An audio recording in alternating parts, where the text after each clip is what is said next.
Hello friends, welcome to my YouTube channel judgement day. ನಮಸ್ಕಾರ ಸ್ನೇಹಿತರೆ, ತಮ್ಮೆಲ್ಲರಿಗೂ ನನ್ನ ಯೂಟ್ಯೂಬ್ ವಾಹಿನಿ ಜಡ್ಜ್ಮೆಂಟ್ ಡೇಗೆ ಸ್ವಾಗತ. Friends, today we will run through a case wherein Honorable High Court of Karnataka rejected the bail application of two people who are accused of raping a disabled girl. What it says is absence of DNA evidence not ground for grant of bail in rape case. Let us run through the details. So, Honorable Court rejected the bail application of two accused persons who had allegedly sexually assaulted a disabled woman, which resulted in the woman giving birth to a child. See how this looks like how wretched the society we are living in. How few people have made the society in a so wretched place. Can we imagine a situation where the victim is a disabled lady who is living alone, and she gave birth to a child. Just imagine, when she is unable to live on her own, when she is unable to manage her own expenses, how she can manage. So the case title is Chikkaiah and another versus state of Karnataka. So what Honorable Judge Sir said was, though a DNA test had not been conducted, that alone would not be ground to release the accused on bail when other evidence pointed to prima facie involvement of the accused.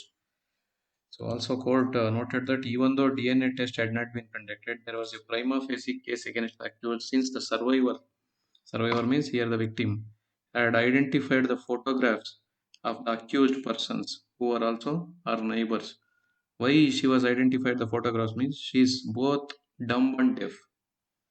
Just imagine, dumb and deaf, and also she is facing physical disablement. So these two wretched people are neighbors. Her statement had been recorded with the survivor, had given birth to a child as a result of the alleged sexual assault. There was sufficient material to make a prima facie case against the accused, even in the absence of DNA test. The court held. Her statement is also recorded, and the victim has given birth to a child consequent to the sexual act, and no doubt DNA report is not before the court when such being the factual aspects of the case and taking note of a heinous offence of section 376 of IPC against a deaf and dumb, and the petitioners are neighbors, and when the deaf and dumb victim identified the photographs of these petitioners before the learned magistrate, there is a prima facie case against the petitioners, the court said. Really thankful to the great magistrate sir and also the court, honorable court, as it upheld the law and also upheld the justice for a lady who can't speak, who can't hear, and also facing disability. So definitely this is a very good step.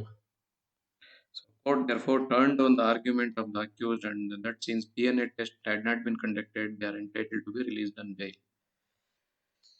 So they are charged with 376 2 of L, rape on a woman suffering from a mental or physical disability, 376 of 2 of N, committing rape repeatedly on the same woman, 323 voluntarily causing hurt, 506 criminal intimidation, and with 34 section.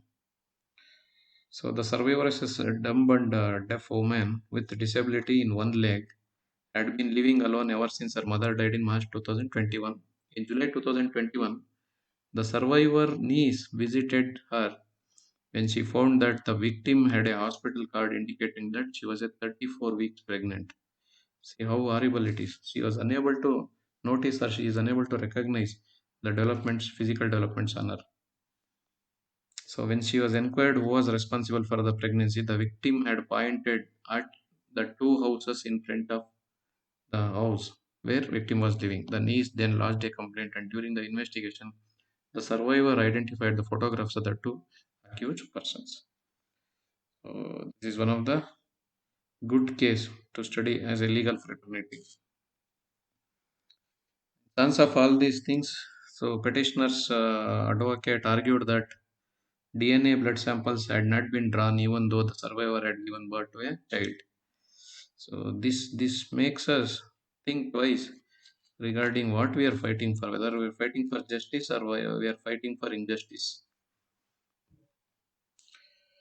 So court rejected the argument, noting that there was sufficient prima facie evidence against the petitioners. Moreover, the allegations are of heinous case of rape against a deaf and dumb woman. We should really thank the court and also should salute the court, Honorable Justice Sir. So DNA evidence has not been obtained and the court gave directions to collect the DNA also. So this is what the case is about. So the case title is Chikkaiah and another versus State of Karnataka.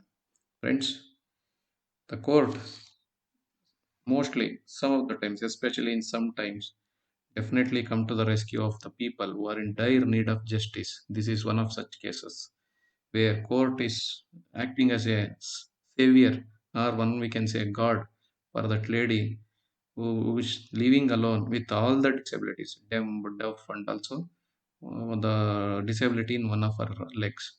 See how wretched and rude people our neighbors have become. This is about the opinions about this case. So, friends, please enter your valuable opinions and comments in the comment section below. Also, please like, share, and subscribe this channel, friends. Thank you very much. ಸ್ನೇಹಿತರೆ, ಇವತ್ತಿನ ಪ್ರಕರಣ ಒಂದು ತೀರಾ ಅಮಾನುಷವಾದಂಥ ಪ್ರಕರಣ. ಕಾರಣ ಕರ್ನಾಟಕ ಉಚ್ಚ ನ್ಯಾಯಾಲಯದ ಎದುರು ಬಂದಿರುವಂಥದ್ದು. ಇಲ್ಲಿ ಏನಾಗಿರುತ್ತೆ ಅಂದರೆ, ಒಂದು ಆ, ಇಲ್ಲಿ ಪ್ರಕರಣದ ಹೆಸರಿಗಿಂತ ಮೊದಲು ಪ್ರಕರಣದ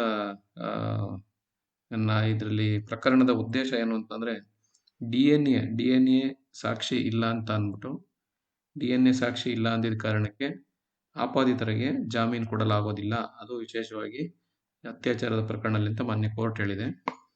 ಕೋರ್ಟ್ ಇದ್ರದ್ದು ಈ ಪ್ರಕರಣದ ನಾವು ವಿವರಣೆಯನ್ನು ನೋಡೋದಾದ್ರೆ, ಪ್ರಕರಣದ ಹೆಸರು Chikkaiah and another versus state of Karnataka case ಇದು. ಪ್ರಕರಣದಲ್ಲಿ ಏನಾಗಿರುತ್ತೆ ಅಂದ್ರೆ, ಇಬ್ರು ಅಪರಾಧಿಗಳು, ಇಬ್ರು ವ್ಯಕ್ತಿಗಳು ಅನ್ನೋದಕ್ಕಿಂತ ಅವರು ರಾಕ್ಷಸರು ಅಂತ ಕರೆದ್ರೆ ಸೂಕ್ತ ಏನೋ. ಒಂದು ಹೆಂಗಸಿನ ಮೇಲೆ ಅತ್ಯಾಚಾರ ಮಾಡಿರ್ತಾರೆ, ಅಂದ್ರೆ ಲೈಂಗಿಕ ದೌರ್ಜನ್ಯ. ಅದು ಆ ಹೆಂಗಸಿನ ಸ್ಥಿತಿ ಪಾಪ ಒಂದು ಡಿಸೇಬಲ್ಡ್ ಅಂದ್ರೆ ವಿಕಲಾಂಗ ಹೆಂಗಸು, ಒಂದು ಕಾಲಲ್ಲಿ ಏನೋ ತೊಂದರೆ ಇರ್ತದೆ, ವಿಕಲಾಂಗ ಹೆಂಗಸು. ಜೊತೆಗೆ ಈ ಹೆಂಗಸಿಗೆ ಮಾತಾಡಕ್ಕೂ ಬರೋದಿಲ್ಲ, ಕಿವಿನೂ ಕೇಳೋದಿಲ್ಲ. ಕಿವುಡ ಮತ್ತು ಮೂಕಿ ಈ ಹೆಣ್ಮಗಳು, ಇಂಥವ್ರ ಮೇಲೆ ಅತ್ಯಾಚಾರ ಮಾಡಿ ಆ ಹೆಂಗಸು ಒಂದು ಮಗು ಕೂಡ ಜನ್ಮ ಕೊಟ್ಟಿರ್ತಾರೆ. ಹಾಗಾಗಿ ಇವರು ಏನ್ ಹೇಳ್ತಾರೆ ಅಂದ್ರೆ, ಈ ಅಪಾದಿತರು ಏನ್ ಹೇಳ್ತಾರೆ ಅಂತಂದ್ರೆ, ನಮ್ದು ಡಿ ಎನ್ ಎ ಟೆಸ್ಟ್ ಆಗಿಲ್ಲ, ಈ ಮಗುದು ತಂದೆ ಯಾರು ಅಂತ ಹೇಳಕ್ಕೆ ಡಿ ಎನ್ ಎ ಟೆಸ್ಟ್ ಆಗಿಲ್ಲ, ಡಿ ಎನ್ ಎ ಟೆಸ್ಟ್ ಆಗದಾರೆ ನಮ್ಗೆ ಜಾಮೀನು ಕೊಡಿ ಅಂತ ಹೇಳ್ತಾರೆ. ನೋಡಿ, ಅಂತ ಅವ್ರಿಗಿನ್ನ ನಾವು ತಪ್ಪು ಮಾಡಿದೀವಿ ಅಂತ ಅನ್ನಿಸ್ತಾನೆ ಇಲ್ಲ. ಇಷ್ಟೆಲ್ಲ ಇದ್ರು ಅತ್ಯಂತ ಅಮಾನುಷವಾದ್ರು. ಆದ್ರೂ ಮಾನ್ಯ ನ್ಯಾಯಾಲಯಕ್ಕೆ ನಾವಿಲ್ಲಿ ನಮ್ಮ ಪ್ರಣಾಮಗಳನ್ನು ಸಲ್ಲಿಸಲೇಬೇಕು. ಕಾರಣ, ಯಾರು ಇಲ್ದಂತ ಆ ಹುಡುಗಿ ತಾಯಿ ಪಾಪ ಮಾರ್ಚ್ 2021 ತೀರ್ಕೊಂಡಿರ್ತಾರೆ. ಒಬ್ಳೇ ಇರ್ತಾಳೆ ಆ ಹುಡುಗಿ ಎದುರು ಮನೇಲಿ ಇವರಿಬ್ರು ರಾಕ್ಷಸರು ಇರ್ತಾರೆ. ಇವರು ಮಾಡಿರುವಂತ ಈ ಗನಾಂಧಾರಿ ಕೆಲಸ ಇದು. ಈ ಪ್ರಕರಣ ಹೇಗ್ ಬೆಳಕಿಗೆ ಬಂತು ಅಂದ್ರೆ, ಈ ಹುಡುಗಿಯ ಸಂಬಂಧಿಕರೊಬ್ರು ಈ ಹುಡುಗಿ ಮನೆಗೆ ಬಂದಿರ್ತಾರೆ. ಅಲ್ಲಿ ಒಂದು ಕಾರ್ಡ್ ನೋಡ್ತಾರೆ. ಆ ಕಾರ್ಡ್ ಅಲ್ಲಿ ಏನಿರ್ತದೆ ಅಂದ್ರೆ, ಈ ಹುಡುಗಿ 34 ತಿಂಗಳು ಅಷ್ಟೊತ್ತಿಗೆ ಗರ್ಭಿಣಿ ಅಂತ ಗೊತ್ತಾಯ್ತದ. ಆಮೇಲೆ ಏನಾಯ್ತು ಹೆಂಗೆ ಅಂತ ವಿಚಾರಣೆ ಮಾಡಿದಾಗ, ಆ ಹುಡುಗಿ ಎದುರು ಮನೆಯಲ್ಲಿದ್ದವ್ರ ಕಡೆಗೆ ಕೈ ತೋರಿಸುತ್ತೆ. ಹಾಗಾಗಿ ಇದು ಪೊಲೀಸ್ ವಲಯದಲ್ಲಿ ದಾಖಲಿಸ್ತಾರೆ. ಪ್ರಕರಣ ದಾಖಲಿಸಿದಂತ ಪೊಲೀಸರು 376 ಅಡಿ ಮತ್ತು 323, 506 ಮತ್ತು ಸೆಕ್ಷನ್ 34 ಅಡಿಯಲ್ಲಿ ಪ್ರಕರಣ ತುಂಬಾ ಗಂಭೀರವಾಗಿ ದಾಖಲಿಸಿದ್ದಾರೆ ಪೊಲೀಸರಿಗೂ ಕೂಡ ಧನ್ಯವಾದ ಹೇಳ್ಬೇಕಿಲ್ಲ ನಾವು. ಇಲ್ಲಿ ಏನ್ ಅವ್ರನ್ನ ಮಾಡಿದಾಗ ಆ ಹುಡುಗಿ ಜ್ಞಾಪಿಸುತ್ತೆ, ಅವ್ರಿಗೆ ಫೋಟೋದಲ್ಲಿರೋರನ್ನ ಗುರುತಿಸುತ್ತೆ, ಇಂಥವರೇ ಮಾಡಿದ್ದು ಅಂತ ಅಂದ್ಬಿಟ್ಟು. ಮಾನ್ಯ ನ್ಯಾಯಾಲಯ ಇದನ್ನ ತುಂಬಾ ಗಂಭೀರವಾಗಿ ಪರಿಗಣಿಸಿ ಏನ್ ಹೇಳುತ್ತೆ ಅಂದ್ರೆ, ನೋಡಿ, ಡಿ ಎನ್ ಎ ಮಾಡಿದೀವೋ ಇಲ್ವೋ ಅದು ಎರಡನೇ ವಿಷಯ. ಇಲ್ಲಿ ಆ ಸಂತ್ರಸ್ತನೇ ಹೇಳಿರೋದ್ರಿಂದ ಇಲ್ಲಿ ಅವರೇ ಗುರುತಿಸೋ ಜೊತೆಲಿ ಇದು ತೀರಾ ಅಮಾನುಷ ಪ್ರಕರಣ. ಇದು 376 ಅಡಿಯಲ್ಲಿ ಪಾಪ ಒಂದು ಕಿವುಡ ಮತ್ತು ಮೂಕ ಹುಡುಗಿಗೆ ಈ ತರ ಅನ್ಯಾಯ ಆಗಿರೋ ಜೊತೆಲಿ ವಿಕಲಾಂಗ ಹುಡುಗಿ ಕೂಡ, ಆ ಹುಡುಗಿಗೆ ಇಷ್ಟು ಅನ್ಯಾಯ ಆಗಿರೋದು ತೀರಾ ಅಮಾನುಷ ಪ್ರಕರಣ. ಹಾಗಾಗಿ ನಾವು ಕೊಡಕ್ ಬರೋದಿಲ್ಲ ಅಂತೇಳಿ, ಡಿ ಎನ್ ಎ ಮಾಡೋಣ, ಆಮೇಲೆ ನೆಕ್ಸ್ಟ್ ಡಿ ಎನ್ ಎ ಪರೀಕ್ಷೆ, ಅದಕ್ಕೇನು ತುಂಬಾ ಅರ್ಜೆಂಟ್ ಏನಿಲ್ಲ, ಹೇಗಾದ್ರೂ ಇಲ್ಲಿ ಜಾಮೀನು ಕೊಡಕ್ ಬರೋದಿಲ್ಲ ಅಂತ ಇಲ್ಲಿ ಮಾನ್ಯ ನ್ಯಾಯಾಲಯ ತುಂಬಾ ಕಟುವಾಗಿ ಹೇಳಿದೆ. ಆದ್ರೂ ಆರೋಪಿಗಳ ಪರ ವಕೀಲರು ವಾದ ಮಾಡ್ತಾರೆ, ಡಿ ಎನ್ ಎ ಪರೀಕ್ಷೆ ಆಗಿಲ್ವಲ್ಲ, ಆಗ ಕೊಟ್ಬಿಡಿ ಅಂತ. ಅದ್ಯಾವ ಮುಖ ಹೊತ್ಕೊಂಡು ಆರೋಪಿಗಳು ಕೇಳ್ತಾರೋ ಇದನ್ನ ಗೊತ್ತಿಲ್ಲ. ಅದಂತೂ ಈ ಪ್ರಕರಣ ನೋಡಿ, ಇದಿಷ್ಟು ಈ ಪ್ರಕರಣಕ್ಕೆ ಸಂಬಂಧಪಟ್ಟಂತ ವಿವರಣೆ. ಇದನ್ನೆಲ್ಲ ನೋಡಿದಾಗ ನಾವು ನಿಜವಾಗ್ಲೂ ಮನುಷ್ಯರ ಮಧ್ಯೆ ಬದುಕ್ತಾ ಇದೀವೋ ರಾಕ್ಷಸರ ಮಧ್ಯೆ ಬದುಕ್ತಾ ಇದೀವೋ ಅಂತ ಅನ್ನಿಸ್ಬಿಡ್ತದೆ. ಒಂದು ಹೆಣ್ಣು ಮಗಳು ತಾಯಿನ ಕಳ್ಕೊಂಡಿರೋಂಥ ಯಾರೂ ಇಲ್ಲದೆ ಇರುವಂಥ ಏಕಾಂಗಿ ಅನಾಥವಾಗಿರುವಂಥ ಒಂದು ಹುಡುಗಿ ಸ್ವಂತ ಏನೋ ಕೂಲಿ ನಾಲಿ ಮಾಡ್ಕೊಂಡು ಬದುಕ್ತಿರ್ತಾಳೆ. ಆ ಹುಡುಗಿನ ಈ ಸ್ಥಿತಿ ಮಾಡಿದ್ದಾರೆ ಅಂದ್ರೆ ನೋಡಿ, ನೆರೆಹೊರೆಯವರು ಎಂಥವ್ರು ಇರ್ತಾರೆ, ಸಮಾಜದ ಜನ ಎಂಥವ್ರು ಇರ್ತಾರೆ. ನಾವು ಯಾವ ಕಡೆ ಹೋಗ್ತಾ ಇದ್ದೀವಿ ಅನ್ನೋದು, ಅದರಲ್ಲೂ ಇದರಲ್ಲಿ ಮಾನ್ಯ ನ್ಯಾಯಾಲಯಕ್ಕೆ ಮಾತ್ರ ನಾವು ಧನ್ಯವಾದ ಹೇಳಬೇಕು. ಮಾನ್ಯ ನ್ಯಾಯಾಲಯನೇ ಇಲ್ಲಿ ದೇವರಾಗಿದೆ ಆ ಹುಡುಗಿ ಪಾಲಿಗೆ. ಸಾಧ್ಯವಾದಷ್ಟು ನ್ಯಾಯನ ಒದಗಿಸಿದೆ ಇಲ್ಲಿವರೆಗೂ. ಮುಂದೆ ನೋಡೋಣ ಏನಾಗುತ್ತೆ ಅಂತ. ಮುಂದಿನ ಕೂಡ ಅಷ್ಟೇ ವಿಶ್ವಾಸ ಇದೆ, ಒಂದು ಒಳ್ಳೆ ರೀತಿಯ ನ್ಯಾಯ ಬರ್ಬೋದು ಆ ಹುಡುಗಿಗೆ ಅಂತ. ಈ ಪ್ರಕರಣದ ಹೆಸರು Chikkaiah and another versus state of Karnataka. ಸ್ನೇಹಿತರೆ, ನಮ್ಮೆಲ್ಲ ಅನಿಸಿಕೆ ಅಭಿಪ್ರಾಯಗಳನ್ನು ಕೆಳಗಿನ ಕಮೆಂಟ್ ಸೆಕ್ಷನ್ ಅಲ್ಲಿ ದಾಖಲಿಸಿ. ಹಾಗೆಯೇ ಈ ಚಾನೆಲ್ನ ಎಲ್ಲರೂ ಲೈಕ್ ಮಾಡಿ, ಶೇರ್ ಮಾಡಿ ಮತ್ತು ಸಬ್ಸ್ಕ್ರೈಬ್ ಮಾಡಿ ಸ್ನೇಹಿತರೆ. ಧನ್ಯವಾದಗಳು.